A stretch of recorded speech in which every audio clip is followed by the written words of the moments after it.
Hi guys, Robin here with WTI. Let's check out this under sink storage.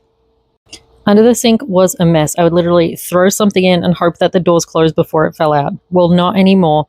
This shelf made such a huge difference. It did take a little bit of effort. As you can see, I emptied everything out, and here is the end result. I love the smaller shelf up the top because it does allow access for my sink underpipe.